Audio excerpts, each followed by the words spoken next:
Join me back on the show is UFC lightweight Austin Hubbard. What's going on, Austin? How you doing, man? I'm doing great. Good, man. Man, what you been up to, man? It's been 4 months since we seen you in the octagon. Yeah, just chilling, hanging out, training a whole lot. Just getting ready for that next fight. Just enjoying life. Has there been any obstacles in the last 4 months? While in training, or has it been going smoothly? No, for the first time, I feel like this is like my smoothest camp. Physically, I feel like I'm just hitting on all cylinders. Mentally, I'm in a really great spot right now, and like I said, it's just probably been one of my best camps to date for sure. Were you training for a fight the whole time, or did you kind of Uh, pull back a little bit before you got into the camp? I took probably about 2 weeks, and I was actually home in Illinois, just enjoying life, not doing anything. And then I got back from Illinois, like I said, after 2 weeks after my fight, and then I was in started training again, and each week ramp it up each more. And then I got fight news, and then it was right into camp. So then it got even more intense. How important is it for you to go back home, to go back to Illinois and kind of recharge the batteries, because I know you've been going full throttle for a while. Yeah, man, it's such a you need that. We go so hard, so like long, and then like constantly thinking about fighting. Everything we do every day is revolved around training, fighting, thinking about fighting. So to have that, mental break where I can go back to where I'm from in my hometown and not think about fighting, just absolutely sit around all day, eat whatever I want, just relax, really recharge. I have a good time with my friends I grew up with and family. And yeah, it's much needed time off for sure. It's always great. It's always something I look forward to. Take us back to your hometown, man. Is there like a certain spot that you always go to when you do visit your home? Uh, as far as like food and whatnot, Yeah, yeah. just any So location. Like some people go to like a lake or a yeah, park, or yeah. even go back to their school. Or what do you do when you go back? Uh, I just enjoy hanging out with family. I'm really close with my family, so we go out on the river a lot. My dad has a boat, and so we go boating a lot and fishing. And food wise, there's this really good pizza place in town called Angelo's. I always have to hit that up, as well as a really good like sandwich place called Arthur's. You know, and then there's a place in Dixon where it's really good like Thai food, and I love Thai food and like sushi called Samkit. So those are like my three musts when I come to town that I have to hit. But other than that, I just spend a lot of time with family and friends. Mid-May, you made your UFC debut in Rochester against Davi Ramos. What was the differences you felt when you engaged with them compared to what you thought before you entered the octagon? Um, you know, the biggest takeaways I got from that fight was, I feel like I learned I truly belong there. I even though I lost the fight, I feel like I had some moments where I shined, and I feel like I gave him too much respect. All camp long, I heard how great a submission artist he is. I mean, he's had multiple fights in the UFC. He was on a 3-fight win streak, all finishes. So I think I respected him a little too much. I didn't quite attack as early and often as I should have. Um, but the biggest takeaway is I feel like I definitely learned that I belong there. Like, not that I didn't think before, but it's always nice to have that confirmation. And with that fight, I feel like I got that confirmation, and I really feel like training wise, it's really helped me reach new levels. So I'm super excited for this next fight. I feel like I will never have an issue where I feel like not giving or I give too much respect. I know everyone always needs the respect, but I know I can do my um, game plan and everything. Start sooner, attack sooner. Like I don't have to necessarily worry about so much what they're gonna do opposed to what I'm gonna do. So that was the big takeaway for me in that last fight against Davi. Was it more of the issue of pulling the trigger, when you got in there and seeing the openings Yeah, and kind of, taking advantage of those openings? Yeah. Like I said, he's a what, four-time world champion in jiu-jitsu and like won major tournaments, and so that when you fight someone like that, that is that much of a specialist on the ground, you kind of get a little trigger shy to engage. So, but I feel like once I started engaging, is I was, being successful in the fight. So, I'm more confident in my abilities now. I have a lot more confident in myself and what I can do. Even when he did get me to the ground, I was able to fight off his submissions and or get back to my feet eventually. So it was a great learning experience for me, a great confident booster that I feel has, like I said, really elevated my game. He did say after that fight that he was very frustrated, with his performance because he could Yeah, not submit you because he's been submitting every. I think he says he has submitted everybody in his UFC career so far, already. and Yeah, yeah, I think he's choked everybody out, and you're the first one where he was actually frustrated. So yeah, you could go back and you are a young up and coming guy, so I guess like you said, you could take those positives and move forward. Now when you got back into the training room, what did you focus on? Was there anything in particular you're like, hey, I need to kind of zone in yeah. on this part? There's a few things, but the biggest thing I've been focusing on is upping my volume and making my like movements a little shorter and sharper. So like I feel like I have different movement than other people in the division, and I'm shortening them up. I'm tightening the little things up, and trying to attack more, throw more volume. Um, yeah, those are the major key points right there that I've been focusing on for this camp for sure. Now you're returning in a couple weeks at UFC Vancouver, September 14th. You're facing a Canadian, Kyle Prepolec. What are your thoughts on him and the style of fighting that he brings? I don't know too much about him. I watched a little film. He looks like a great matchup for myself. The funny thing is, I was actually offered to fight him even before I got into the UFC. But at the time, it was right after I won the LFA title, and I knew like either Contender Series or UFC was going to call soon, so I didn't take the fight. Uh, and it's funny now that that's who I'm fighting because now it worked out anyways. But it's gonna be a good matchup for me. I believe. I feel like I'm a stronger fighter everywhere the fight goes. I definitely he's a tough dude. He comes forward, so I think it's gonna be a really exciting fight for the fans, and I think it's gonna be a lot of fun for myself too. I like that kind of fight, where you just both going after each other.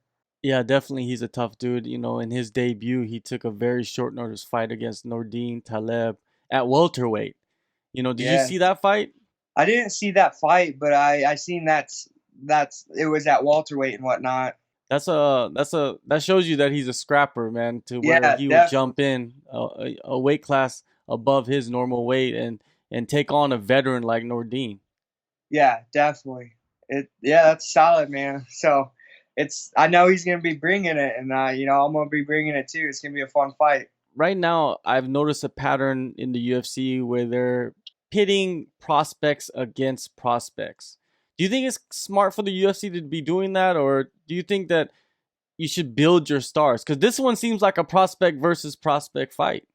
Uh, I mean, I think it's better to do prospect versus prospect, other than or rather than like veteran versus prospect, because the veterans been there, they're used to that. They have each fight, is a learning process, and at that level, the UFC level, each UFC fight in itself is completely different than every regional fight. You know what I mean? So to have that UFC experience, it does matter. So, I mean, my personal opinion, I rather fight someone near the same experience of UFC time as what I'm gonna be fighting. So, um, I think it gives us a little more chance to build off of each experience with someone similar to the experience we have within the UFC. So to me, that makes more sense. Uh,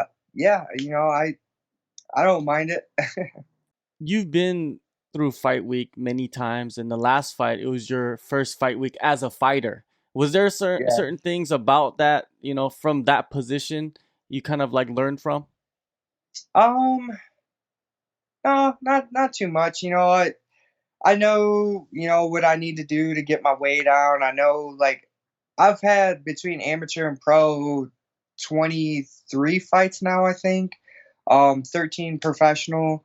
I've had, I think, 6 title fights already. So, I'm used to, fight week and, getting ready for a big fight and all that thing. So, like, the pressure doesn't really affect me too much. So, it's just a lot of hanging out, honestly. Fight week, I don't really do too much. Just kind of explore the city where I'm in and make sure my weight's on point and hang out, really. Have you added anything new to your training regimen? Have you added like any recovery or more strength and conditioning or anything out of the norm? um, Not not so much in those aspects, just different components to my striking game more so than anything. Just tighter movements, like I said earlier, different type of movements, a little bit of different striking style that seems to, you just gotta keep evolving, especially after losing. You gotta get better, you gotta evolve, you gotta, I'm trying to stay here, I'm trying to stay in the UFC, I'm trying to become a name in the division. So, just keep evolving and doing what I need to do to get better. So anything that involves getting better is what I've been doing. It seems like there's a lot of guys from around the area that pop in at Elevation Fight Team and train with you Yeah. guys. Are you working with anybody closely in preparation for your next fight? Well, Cory Sandhagen just fought over this past weekend. And Justin Gaethje is fighting on the same exact card I am, and he trains on our team as well. So those are like two of my main training partners I've been training with because I was helping Cory for his fight as well as him helping me for this fight. And then obviously Gaethje, he's fighting on the same exact card, so we've been getting a lot of work together. So those are the two like main names that stick out to me as like specific people I've been working a lot with. So, and I feel like they're two great people to prepare me for a fight. So, Yeah, definitely. Hey, Corey, he's just become the best of the best in such a yeah, short period of time, which is yeah, incredible. Like maybe a year ago, a lot of people weren't talking about him, and then now he's just blasted onto the scene, and he's yeah. beaten top five guys already. How is it training with him and getting ready for a fight with him? Oh, it's awesome, man. He's so good. He's honestly probably one of the most skilled fighters I know, like all the way around on the ground, in wrestling, on his feet. Like he is so good, so smooth, so fast. He has a really bright future, and I'm super excited for him. That's for sure. And obviously, he pushes me, in ways that I don't necessarily get, So like his speed is something I won't, I feel like, ever see at the lightweight division. And like the power Gaethje possesses is something, he's world class in that aspect, and even in fighting himself. So, I feel like I'm getting great looks here, really from everyone on our team, not just them, but yeah, Yeah, definitely. Steel sharpens steel, man. yeah. As a newcomer to the promotion, when you see guys making their debuts and then getting popped by USADA, what goes through your mind? Because it seems like it's happening more and more now. Yeah, I kind of got mixed feelings on that now that I have a teammate that got popped and I know like it was a contamination issue and he wasn't taking anything and on purpose, and so it's like it's hard to judge someone because you don't really know their situation. Like I never thought that would happen to my teammate, and it happened to him, and it's been proven like it's a contamination, completely not cheating type of situation, not purposely taking something. So I hold my judgment because they could be same exact thing, and who knows. So I just be as clean. I'm a clean fighter. I've passed all my USADA tests. I just hope I don't have to deal with a contamination issue as well. So I just worry about me. If they pop, they pop. Nothing I could do about that. Um, I just control what I can control. As a lightweight, the lightweight title is going to be unified at the next big UFC event, Khabib versus Poirier. I wanted to get your thoughts on that fight and who you think's going to come out on top. Man, that is a tough one to call. Khabib is a straight up machine. So, I mean, he's what 27-0. That's a hard person to bet against. But Poirier has been looking unreal his last what 3-4 fights. Um, I guess for me it depends on if Dustin can stop Khabib's wrestling, and if he can keep it on his feet, I think Poirier will win. If if Khabib can implement his game plan of his nasty ground and pound, I think he'll win. So I guess whoever's game plan holds strong. All right, one last thing before I let you go. Do you consider yourself more of a martial artist or a fighter? Uh, that's an interesting question. Is it possible to be both? I feel I like think I'm so. both. Martial artist is someone I feel like who's like super technical, super like dedicated to the sport, and also a healthy, like positive lifestyle. I feel like is what a martial artist is. And a fighter is someone who they'll go out there and fight whoever. They don't give a shit. They're gonna throw down and never like give up and just go out there and bang. And if that means throwing away technique at times to try getting the job done, that's what they'll do. Um, I feel like I play into both roles sometimes. I feel like you need that sometimes for sure. All right, man. September 14th, UFC on ESPN Plus 16, Vancouver, Canada. Thank you, Austin, for the time, and good luck on your Yeah, fight of and your course. future. Thank you. I really appreciate it.